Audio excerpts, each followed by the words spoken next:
I'm Robin Hoffman. I'm a public artist here in Charlottesville, and some people want to know, what's a public artist?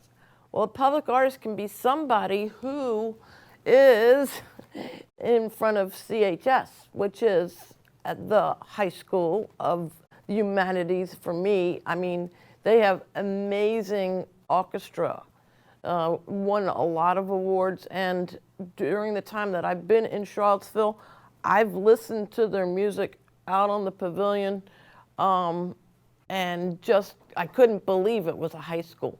And they're very dedicated in the arts at CHS. And also, a lot of people in Charlottesville who are professionals have come up, you know, being at the high school, and now are the mayor or whatever.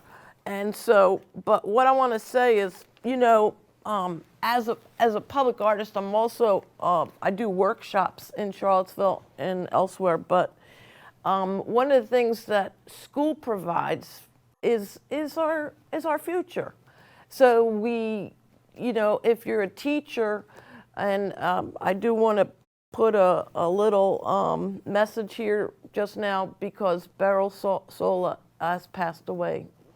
And she, for me, was an awesome teacher for her students, and also a curator for PVCC. And I just want to say, you know, I'm so honored to have known her, and that also I'm so sorry that she's not with us anymore. But one of the things that she did was she left her legacy with her students. And when I do workshops, I actually very much enjoy, you know, working with children, for instance, in the Boys and Girls Club, and I give them some things to do that help them relax and not feel like they're in school per se, but certainly give them some tools to be able to express themselves. And one of the things that I did as a project was, and these are 6-year-old children, I said, I want you to make a book, something that you want to tell a story about. And so, for instance, you will see here, this is their rendering of the cover of the book. And this is a 6-year-old. And then the story goes however the pictures are. So if it's a purple leaf, that's, you know, 1 page. And then there's another page where they have different things on it. Some of them laminated leaf. And these books were given to me. I usually don't take any projects from kids because I feel like they need to have some, but they actually gave me these, and I couldn't refuse them. But I have to say, you know, they put a lot of effort into telling a story. And so they made several books. This was just one that they gave me of the books. And some of them have blank pages in them as well. And I had laminated them using acetate on plain paper. And so I showed them the simplicity of being able to create a book and publishing it themselves by just using regular printing paper and then folding it, and then, you know, making it so that it has many pages, and then just using acetate tape so that it's protected and preserved. And so that I find that giving children some projects to do that they easily can do themselves, and with resources that, you know, they don't have to go shopping for everything. I like to come up with that sort of thing, and helping the community is really, I think, important, because you know, you have times when your community is at a loss of you know, networking and talking with each other during the time of COVID, especially. Yeah, and our community members. Oh, look who's here! Sheriff Brown, how are you? What I'm a fine. How are you surprise. today? I'm doing fine. It's such a surprise to see you here. Oh my goodness. So tell me, did you graduate from the high school and your career since then? How did you get all the way to doing all these wonderful things? Was it that you learned so much? Was there somebody in the high school that was a mentor to you? What happened? Well, yes, I did graduate from Charlottesville High School. And you were mentioning the orchestra. I was actually in the band and I played trumpet. And I was in the concert band, the marching band, the jazz band, and I also played in the pit orchestra for some school musicals. And I've always been very interested in music, and that's one of the things that helped me get through school. And but yeah, I graduated from Charlottesville High School, and then I went off to Longwood, and I was there for 4 years, where I earned a Bachelor of Arts in Pre-Law and Criminal Justice. And I came back to Charlottesville, and when I came back to Charlottesville, I started working with a place called Offender Aid and Restoration. And there I was a pretrial case manager and a probation officer. And I did that for a few years. And then I was with the Albemarle County Police Department for 6 years. And then I ran for sheriff. And so in the fall of 2009, I was elected as sheriff and I took over in January 1st, 2010. So I've been the sheriff of Charlottesville ever since. So I'm Robin Hoffman too. I'm a registered nurse. And I'm very excited also to be able to talk with you today because I'm doing the COVID vaccinations. And the COVID vaccinations are working right now. I mean, we're in the nursing homes and now we're in the a store with CVS. And so what happens is I'm talking to my peers because I'm going to be 65 this year, and my peers are getting vaccinated. And so it's very interesting that you too are working with people who in the community who need assistance. And I'm just very interested in talking with you about that because as I talk with people, they're very traumatized. They have been through the loneliness for a year. They've been through the threat of having COVID for a year, and then the uncertainty of getting the vaccine. How are you managing this at this time? Well, it has been a challenge because a lot of the things that we would do with our Triad program, Triad program is a program through the Attorney General's office that works with seniors to help them help prevent them from being victims of crime.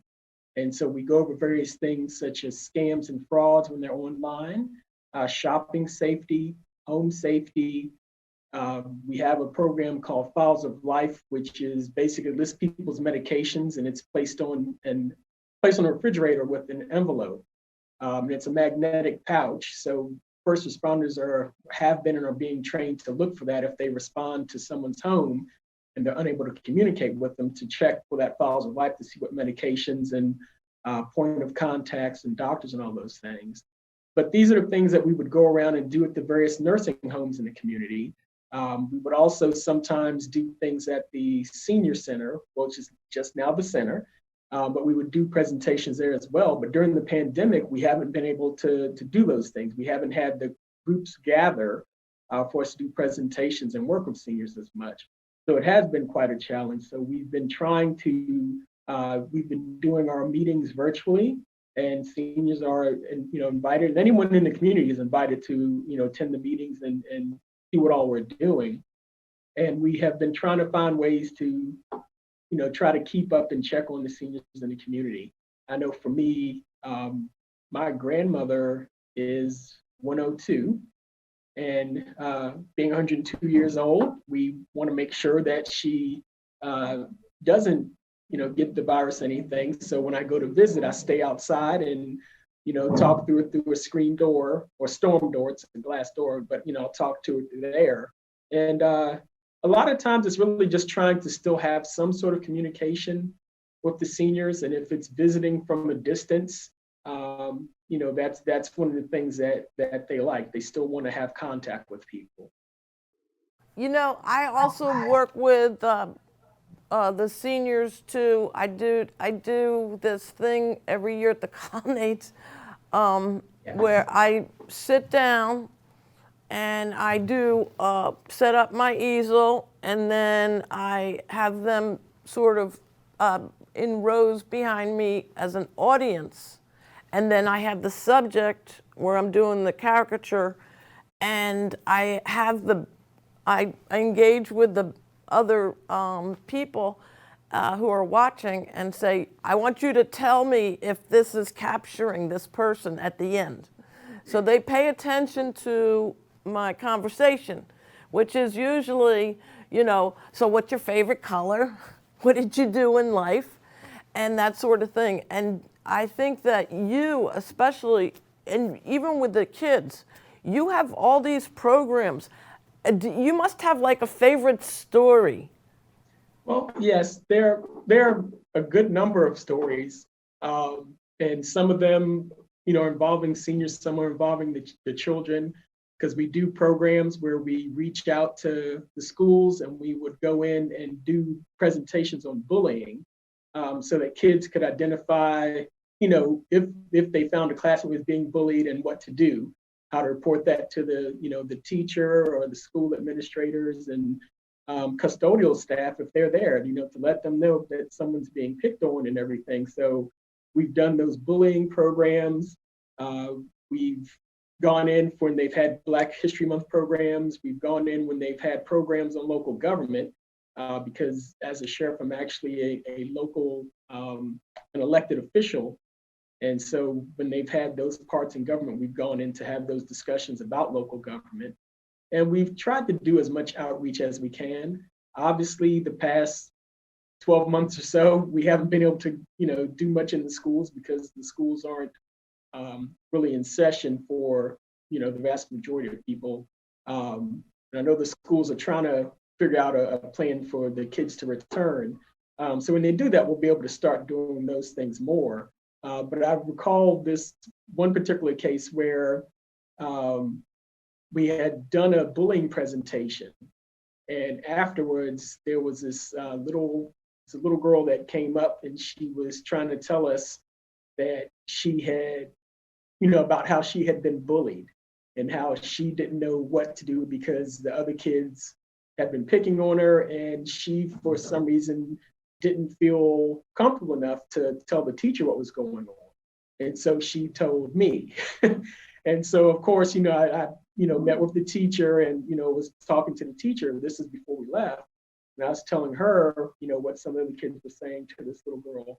And it's just the look on her face when she was finally able to kind of, I guess, let someone know what was going on, that she just kind of seemed to have felt a sense of relief that she was able to get some help with that situation.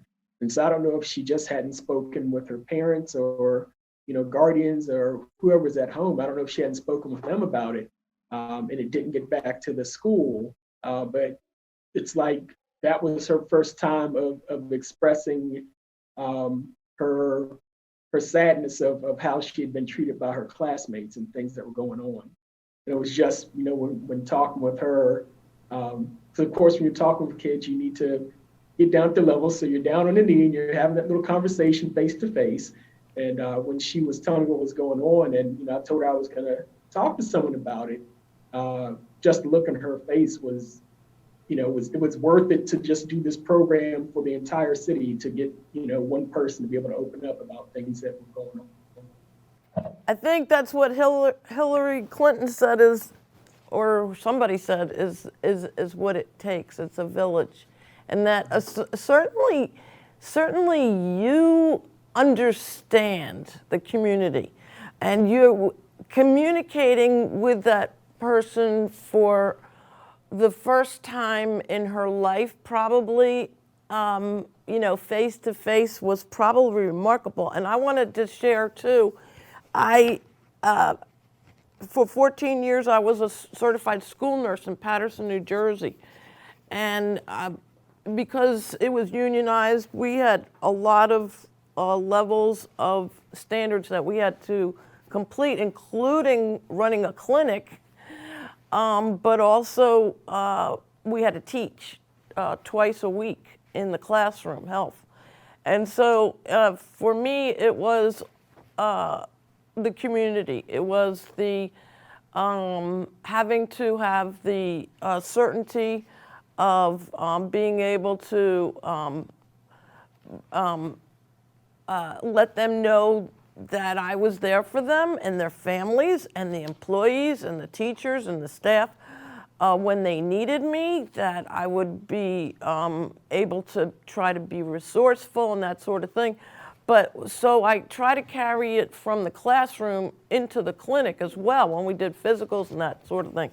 Anyway, so they were given a sort of a curriculum with me, and we, read the newspaper, the health section, and we did all this stuff. But one of the things that I made them do every semester, so to speak, was to do comic strips. And at the end of the semester, we made a book. So every class got a book. And the expressions of the comic strips, what they decided was important to them.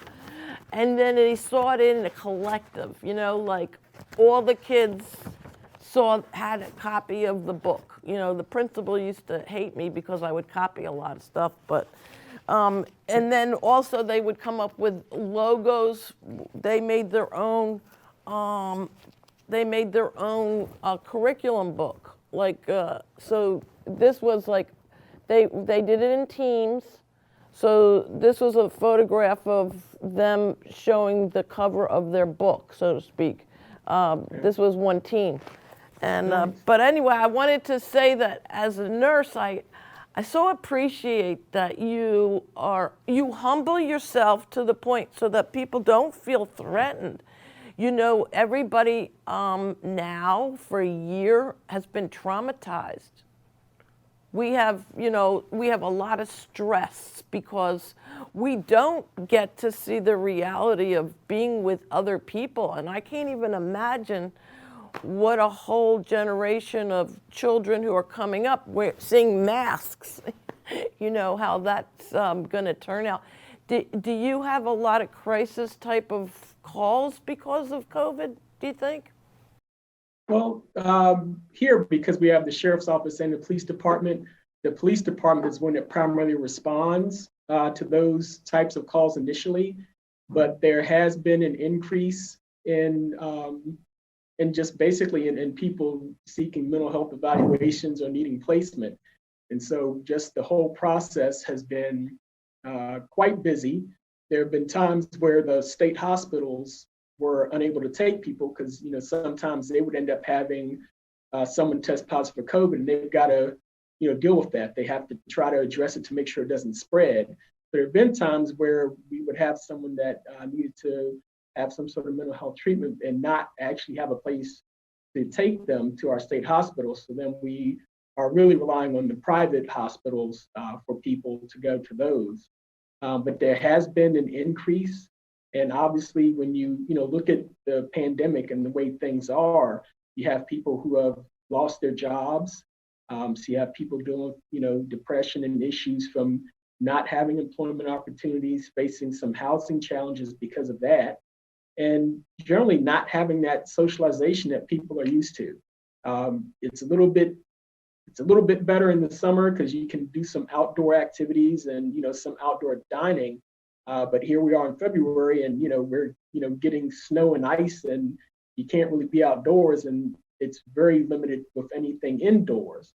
So yes, there has been an increase in the number of calls for people with mental health crisis that have been going on, especially the past 12 months. We're so lucky to have you as the person who really cares about our community. I mean, this is your community. And so, like for me, I've been here since 2006, what's 15 years or something? I don't know. but and slowly but surely I've integrated myself into different facets of the community because I love community. You know, it's that why I'm doing what I'm doing now. But also, I guess your musicality and your love for the arts. Like for instance, I noticed like the Zooms. Like initially, everybody was just a head, and then their Yeah. face was. But then you have, you're having, all these people trying to figure out how to make it sort of fun to communicate, like the Right. families and stuff like that. Are you finding that in your own family? Well, I guess for me, we don't do a lot of the Zoom communicating. We still call each other and text each other. And for the family here in town, I'll visit. And some family out of town, visit, and we just keep our distances when we're meeting and everything. But yeah, it is something that you notice when you're doing this, when you're doing these platforms, that you're really it's almost just like a talking head. Like you have your various backgrounds, but yeah, a lot of times when people are communicating, they use their hands as part of that communication. So it just seems a little distant at times when you're using Zoom and communicating.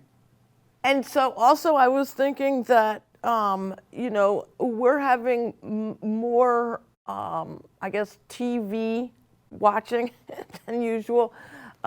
People are home, and so the children are counting on the computer, counting on social media too.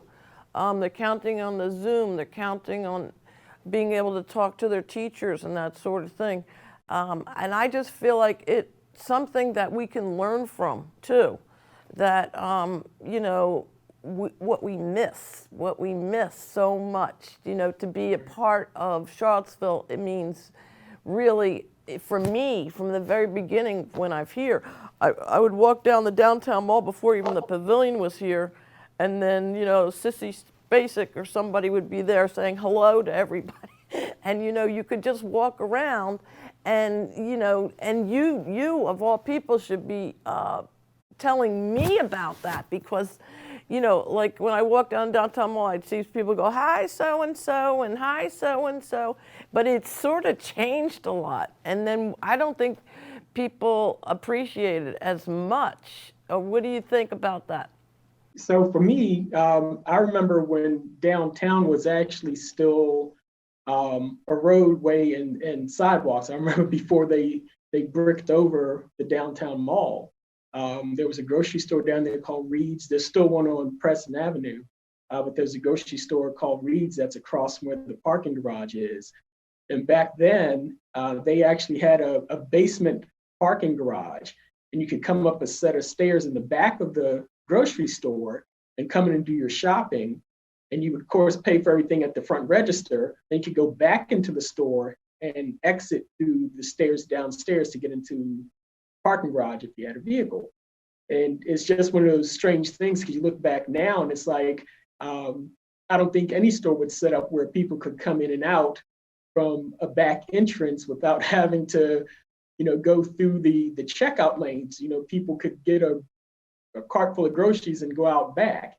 But that was kind of the way the community was. And, back then things were, folks were a lot more trusting.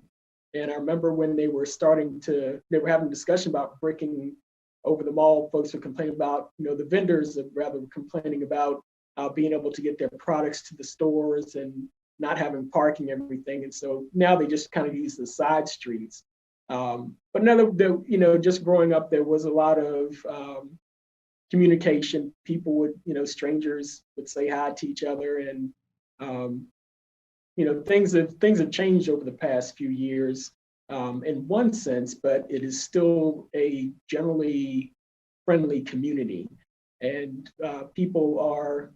I think people are still trying to do the best they can, but especially the past year with the pandemic, you don't have as many people out and about, and it just makes it against people are somewhat isolated from one another. I have to say that I also worked as a volunteer for UVA. I was in the telemedicine area for about 3 years, helping program to Craig County and also to the Iraq soldiers. But also, I worked at Martha Jefferson before it became the corporate Martha Jefferson and the big hospital. And everybody knew everybody in that hospital because the maternity ward, you know, the grandmas and everybody, it was fabulous then and still is, you know. I love Charlottesville for that reason, and I'm really glad that you're here because, you know, you're a leader, you're a pillar of our community. And of course, the children and the adults and everybody look forward to you being a sheriff of all things, because especially now, we need to trust people and we need to trust to take the vaccine, which is working. We have the frontline healthcare workers who got their vaccine in January are immune. Their family members are getting the COVID, they come home or whatever, they got the COVID, and then they're not getting it. So, you know, so having a trusted officer or official is really important right now, and we're so glad to have you here. Thank you for having me. So I want to say thank you so much too, because, you know, the music that you enjoy is really, I think, the human and the heart and everything else. And so thank you again for being on the show. Yeah, well, thank you for having me on the show. And now you have to dance.